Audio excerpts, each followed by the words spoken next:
Shalom, selamat pagi Bapak Ibu. Apa kabar? Semalam dapat tidur nyenyak? Mimpi indah? Oh, luar biasa.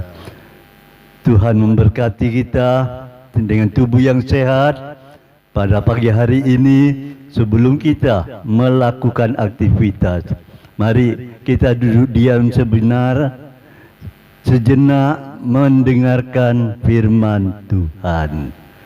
Pagi hari ini kita akan baca di dalam Ibrani 12 ayat 2. Ibrani 12 ayat 2. Firman Tuhan saya akan bacakan.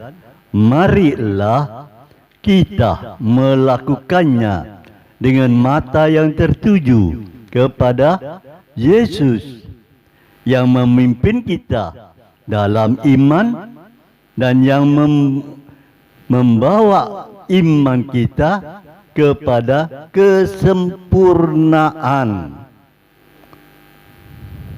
yang dengan maka mengabaikan, saya ulangi, yang dengan mengabaikan kehinaan tekun memikul salib, ganti sukacita yang disediakan bagi Dia yang sekarang duduk di sebelah kanan tahta Allah. Puji Tuhan. Tema Rema pagi hari ini, mata tertuju kepada Yesus. Jadi mata tertuju kepada Yesus mengharapkan setiap orang percaya fokus kepada Tuhan Yesus di dalam segala bentuk apa yang akan kita lakukan, di dalam pelayanan, di dalam pekerjaan, urusan rumah tangga. Mari kita mengarahkan pandangan mata kita hanya kepada Yesus.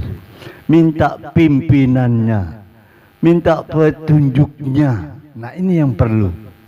Pagi hari ini, saudaraku, mari kita belajar dengan mata tertuju kepada Yesus.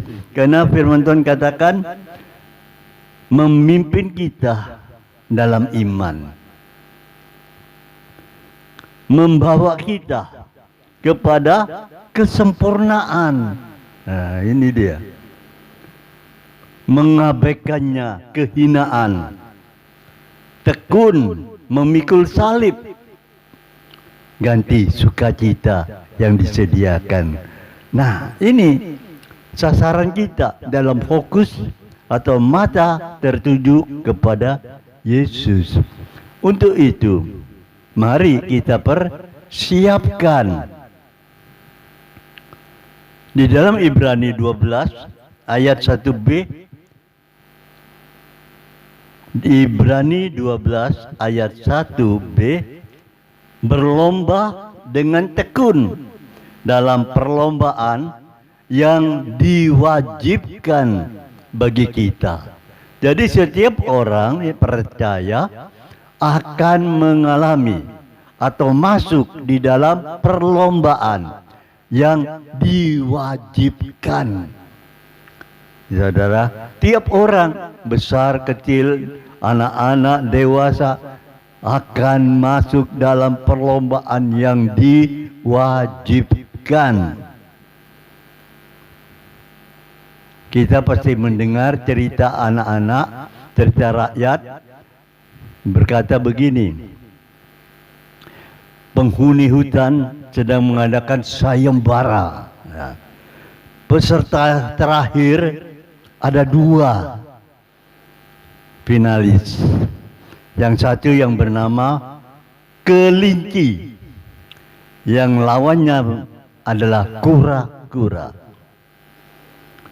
Di dalam pikiran penghuni hutan, secara logis kelinci yang jadi pemenang. Karena penghuni hutan itu tahu kelinci itu kalau dirinya cepat sekali, kencang sekali kelinci itu. Kura-kura lambat sekali, lambat. Otomatis penghuni hutan condong memberikan suatu pikiran atau pendapat, komentar, kelinci pasti jadi juara dalam perlombaan lari. Apa yang terjadi Bapak Ibu? Kenyataannya fakta berbicara lain.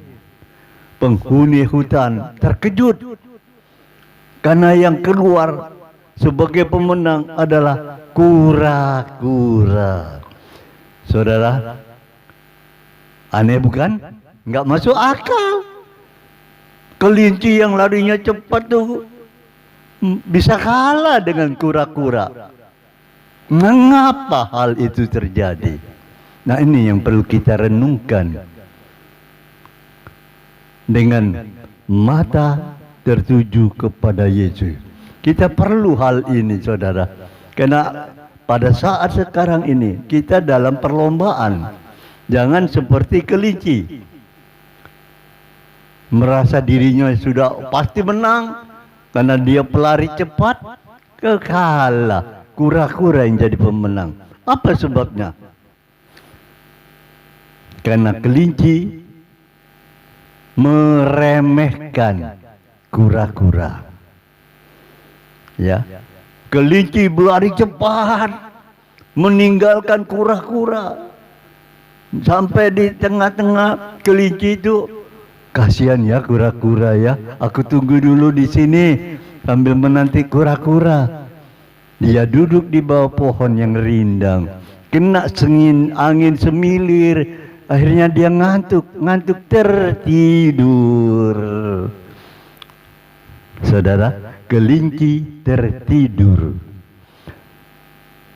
Dia menjadi kaget karena dia mendengar penghuni hutan bersorak-sorai, hidup kura-kura, jadi pemenang.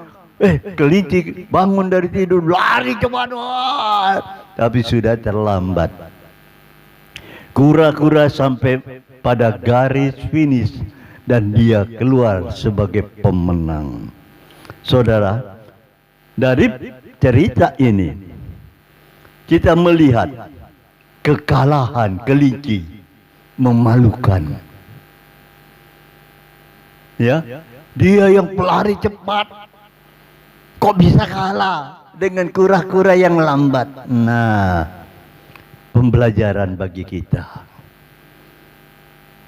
Sekali lagi, karena kelinci meremehkan, sombong, lalai kalau dia dalam lomba lari, lupa kalau dia dalam perlombaan lari karena dia tertidur.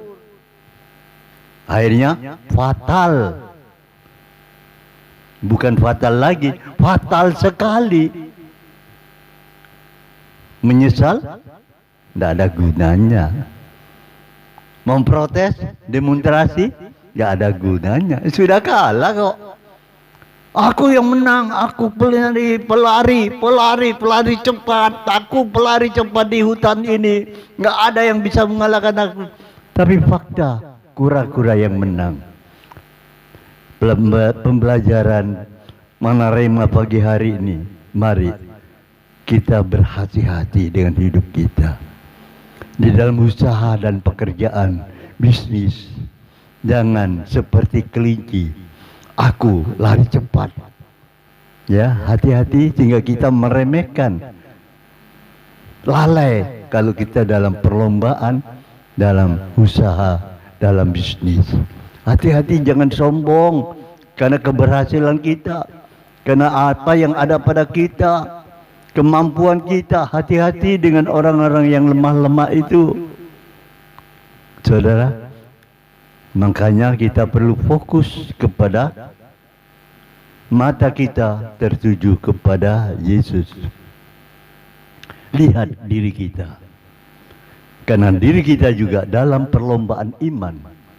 Selesaikan sampai garis finish. Jangan berhenti di tengah jalan seperti kelinci, akhirnya tertidur.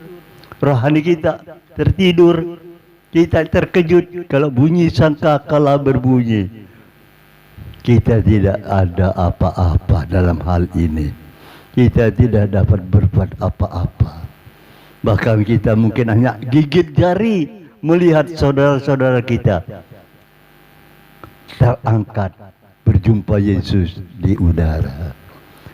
Bunyi sangkakala menyatakan garis finish perlombaan kita sudah selesai, atau akhir hidup kita sudah selesai.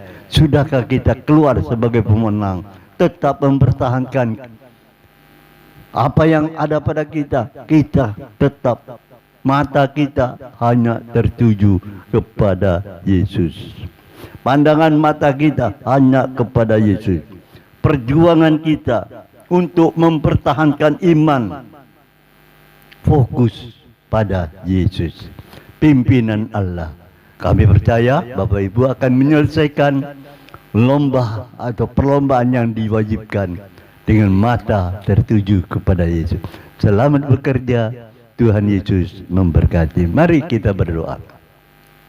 Sungguh kami bersyukur Bapa, Engkau mengingatkan kami pada saat ini supaya kami berjaga-jaga, tidak sombong, tidak lalai, tidak meremehkan, sehingga kami dapat fokus, mata kami tertuju kepada Yesus, menyelesaikan perlombaan.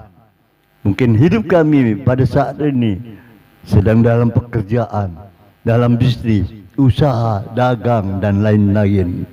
Kami percaya kalau mata kami tertuju kepada Yesus, Tuhan memberkati, menjadikan semuanya berhasil. Dalam kasih anugerah Bapa, cinta kasih Tuhan Yesus itu, persekutuan Roh Kudus menyertai kita pagi ini sampai sore hari, malam ini. Dalam nama Tuhan Yesus kami mengucap syukur dan terima berkat daripada Tuhan. Berkat daripada Tuhan kami terima. Haleluya. Amin. Selamat bekerja. Tuhan Yesus memberkati.